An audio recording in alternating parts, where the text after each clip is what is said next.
United press club Jajpur और जाजपुर पक्षर एक बंधु मिलन कार्यक्रम जैनगुफा प्रांगण में अनुष्ठित हो जाइछि।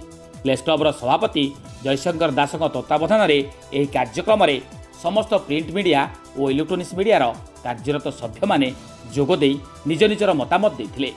खूब शीघ्र क्लबर आनुआल फंक्शन कराजियो बोली निष्पत्ति नियागला एवं नूतन सभ्य मानकु एक वेलकम कार्यक्रम करा जाई सामिल कराजिबो बोली समस्त सभ्यों मतामत क्रमे निष्पत्ति नियाଯାଇଥିଲା।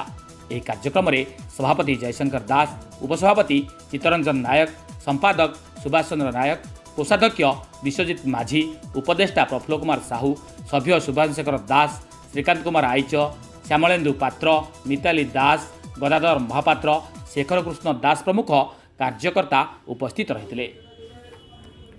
भाईना टिके आपण परिचय दियो। श्यामलेन्दु पात्र, यूनाइटेड प्रेस क्लब रो सदस्य।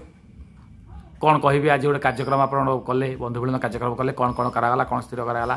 प्रथमे मु समस्त सदस्य मानक धन्यवाद दूची जहा एते दिन पर हमर जो कार्यक्रम रे बैठक बसिला हमरा बहुत किछि आलोचना होला जहा समस्त सभ्य उपस्थित थिले।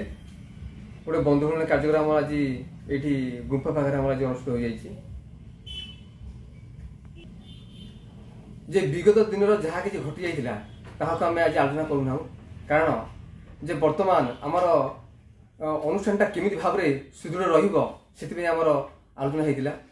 जे आमर वार्षिक महोत्सव गोटे करिया पड़िबो तेनु आमर यूनाइटेड प्रेस क्लब रो एई फेब्रुआरी मासरे वार्षिक महोत्सवटा पालन करा जिवो आमर स्थिर करा जाइछि। आ प्रत्येक सदस्य माने इथिरे संपूर्ण सहयोग करिवे बोली मतामत रखिथिले।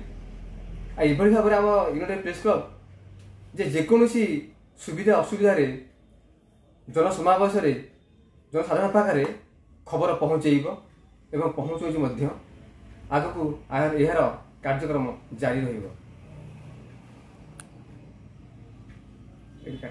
अधिक खबर पाई आम चैनल को लाइक, शेयर एवं सब्सक्राइब करंतु। धन्यवाद।